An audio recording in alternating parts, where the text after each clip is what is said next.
asking both Julian and Steven about, I mean, obviously, after the Atlanta game, obviously it was something that, another late conceded goal. I'm curious, in your perspective, how long did it take? Like, how long were you sitting on that game with the 2-week break? And I guess, what kind of emotion? Like, did it take a while to get over that, or did you kind of move on from it relatively quickly, knowing, I guess, the break that was coming? No, this is the same as every type of game like this. So usually it depends about few players and few stuff. For me, when we have a good performance, I can sleep in a good way. When we don't have a good performance, I don't sleep. Simple as that. So it could be 1 day, 2 days, I don't know. It could be. So this is more difficult for me because I want to do. I want to help my team to be better. So Atlanta game was a good game, a really good game. One of the best games that we did away. So yeah, we have to move on. After that, after 2 days, I said we have to move on. When we come back to train, we discuss about few stuff, and after that we moved on. I know you guys have had, over the past few weeks, you have a lot of just moving parts with, players going on international leave and a break into a kind of a 2-week gap between your final MLS regular season game. How do you approach that as a coach to make sure that, your players are, getting the rest they need and the recovery that they need, or getting the opportunities they need to excel, like in their personal soccer journeys, but also keep the mindset of, focusing on that final game against Montreal heading into the postseason? I would say the FIFA break in March and the FIFA break in October is not the same because it's been a long season. So if next year you will ask me the same question, maybe I will have a different answer because it depends about what happened during the year. So what we did, it was about freshness. It was about do a bit of homework, I would say. Go back to the concept a bit and still compete and have joy. So, but more in terms of try to individualize what players need. But it depends. It really depends. After that, we know when there is a FIFA break like this and the players they go with the national team. This is good for them to go there. I'm really happy for that. So yeah, we have to adjust all the time with the situation, but this is the part of my job, so it's okay. I know you guys have already secured a playoff position. There's some movement opportunities within the top of the table, but do you have an idea of what your lineup could look like on Saturday? And wow. I guess considering that you've already have secured a playoff spot. So, what is a good lineup for you? Tell me. It's not my position. I'm just curious if any decisions. No, we still have 3 days to think about it, sure. and we'll see. So, but again, the most important is to have a. I remember everything is going so fast. I would say in January I was there, in February I was there talking with you. You are new, but with the other people here. And we were talking about having a good season. And I think that this is the case.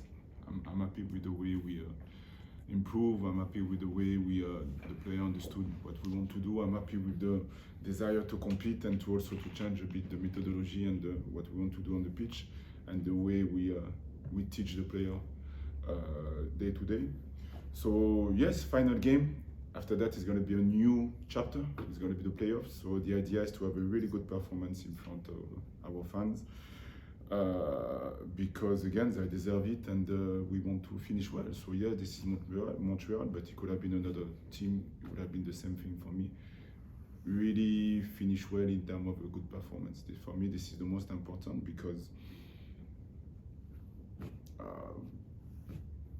we have to do that. We have to do that. Simple as that. This question is going to be a little bit out of left field.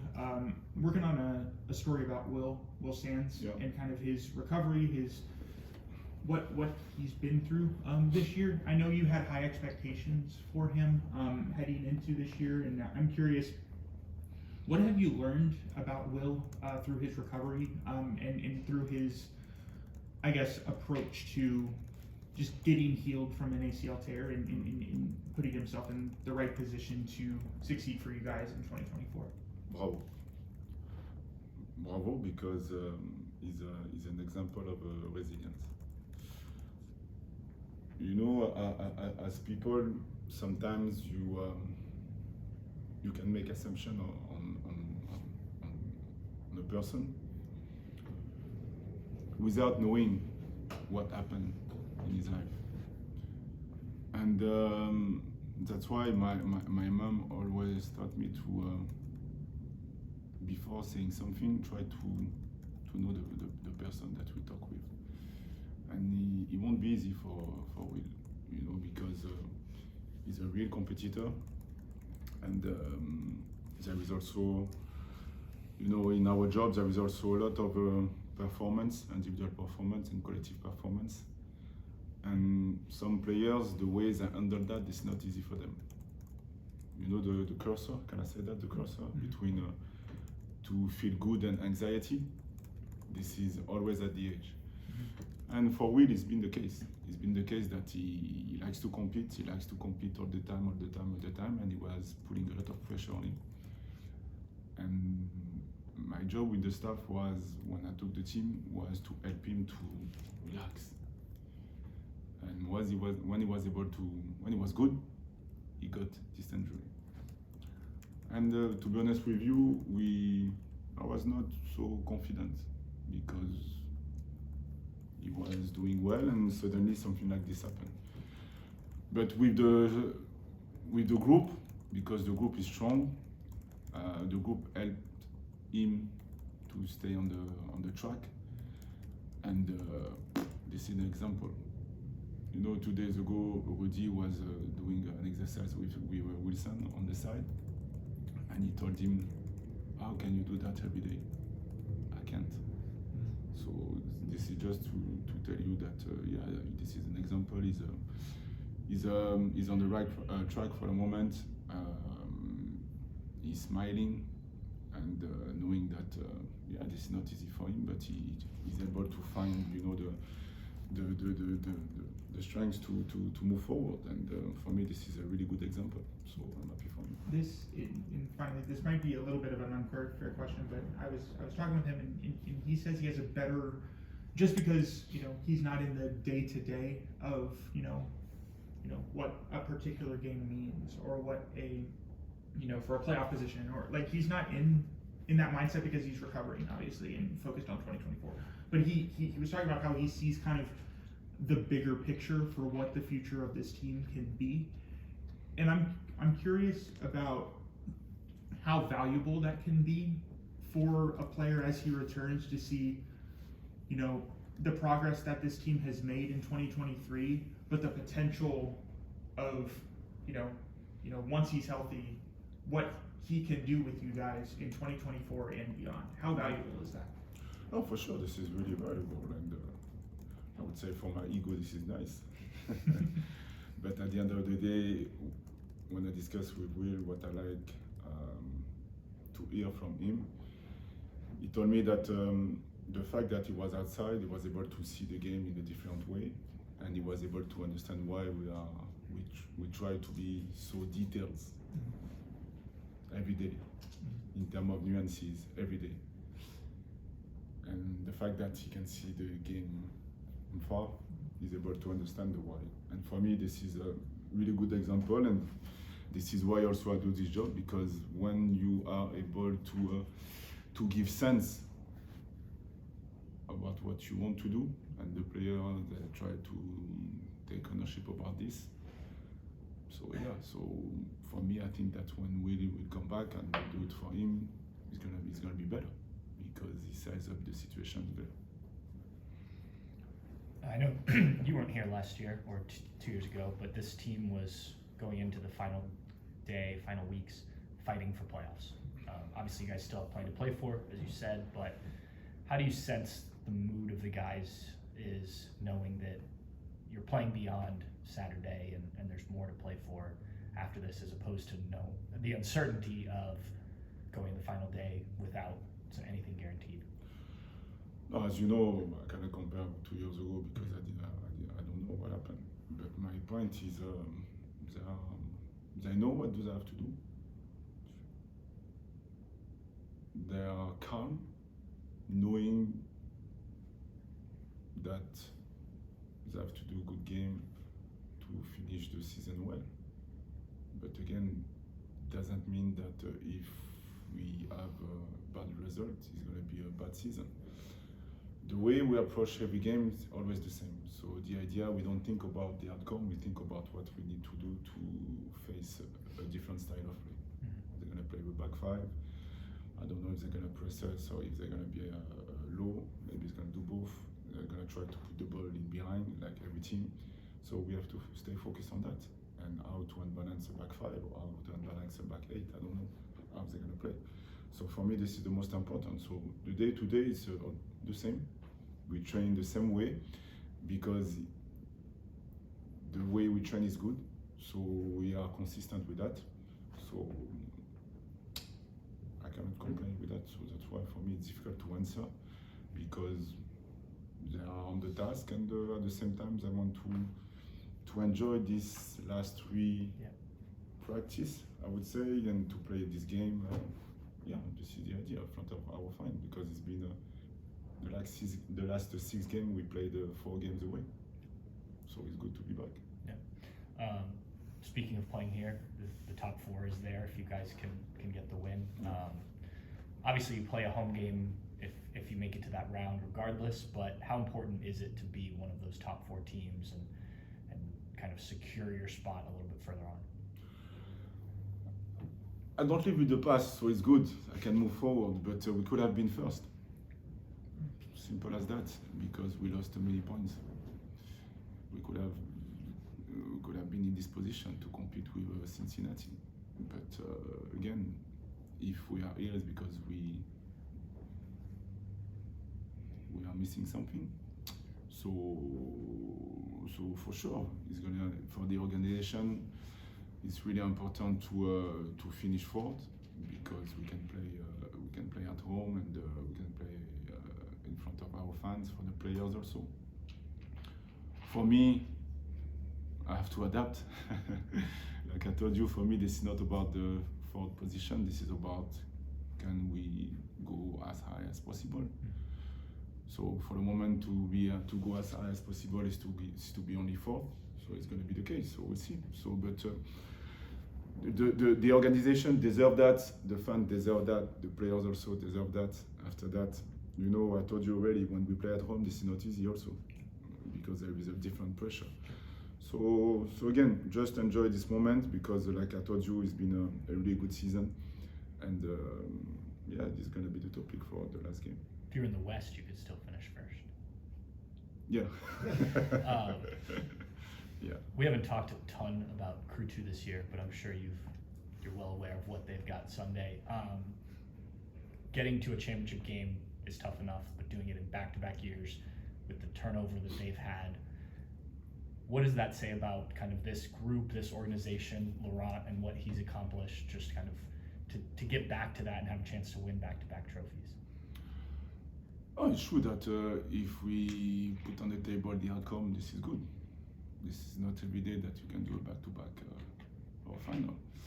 But for me, the most important is the way they grew, because I had a discussion with them just to challenge them a bit before the beginning of the playoff, and I told them that I want them to be better, to find a solution when this is difficult, to be able to raise up a little bit quicker, because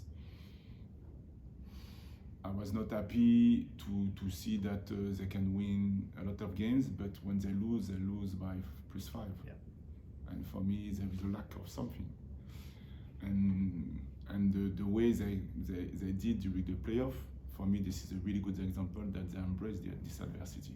And for me, this is the way I see it, that the playoff is a good tool for them to get out of their comfort zone and to be consistent and to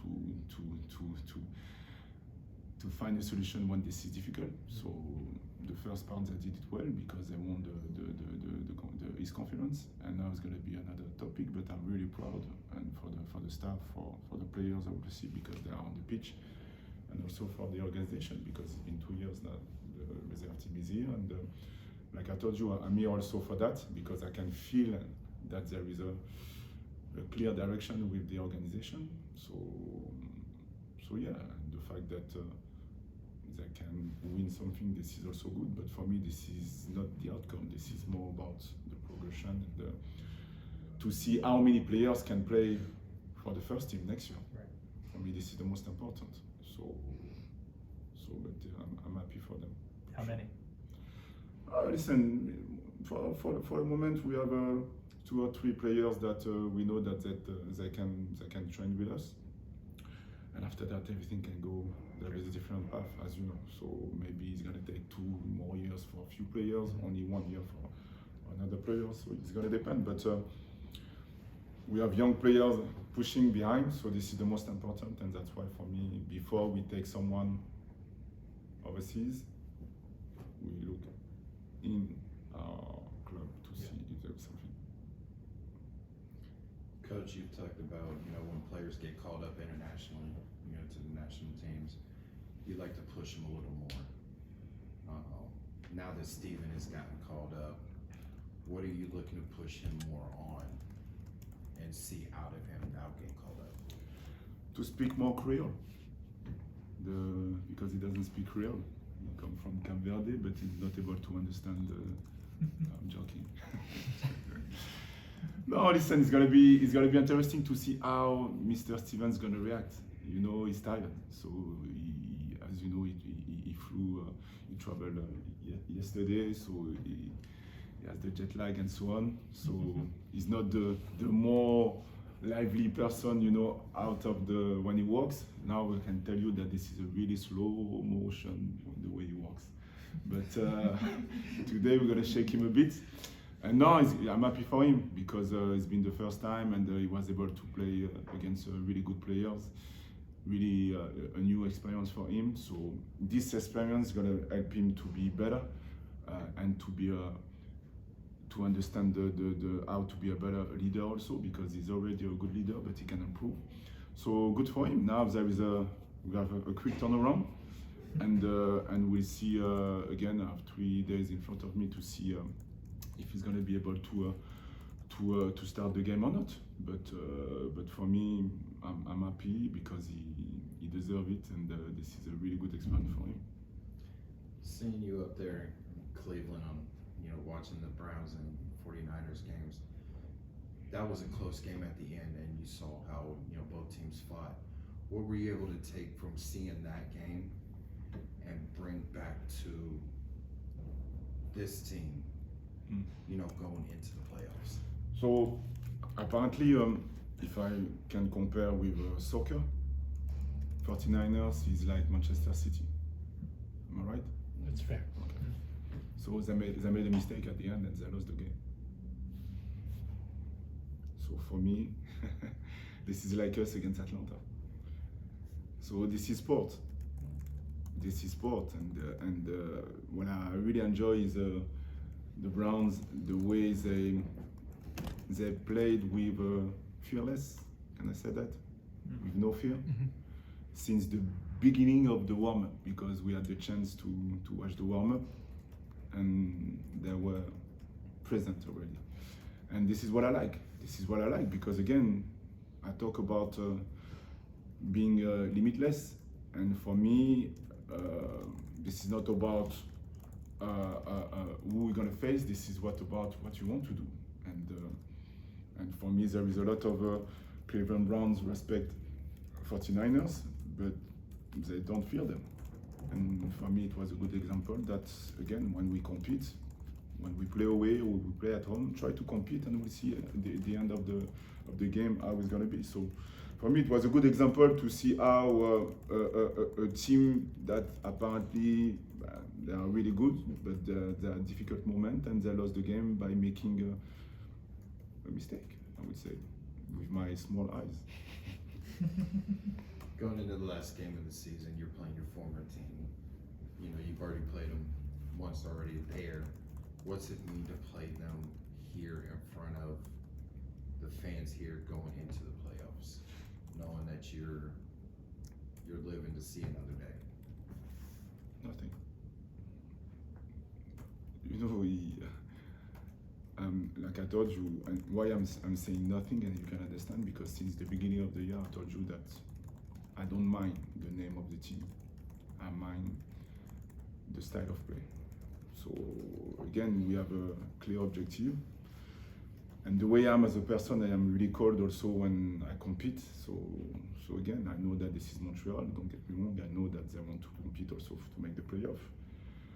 But it's a game, and we have to win this game and to have a good performance, but it doesn't change my approach. All right, thanks everybody.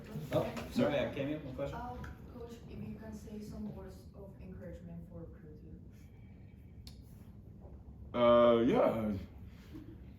Listen, to enjoy this moment. You know, enjoy this moment because, you know, as a coach, we all the time we try to tell them you have to do this in this type of situation. You have to be like that in this type of situation. And sometimes we talk a lot and the players don't understand what does it mean to compete and to handle the pressure. And for me, it's going to be a good exercise for them to be able to compete, knowing that it's at home and this is the finals. They can do the back-to-back. There's a lot of things that if they don't think about the present moment, the little voice behind them is going to be like, we have to win because we play at home, because this is the back-to-back, and so on and so on and so on. Play present, enjoy the game, compete, stay on the task, and enjoy it. This is the way I see it. Great. Coach. Thank you. Thanks, John.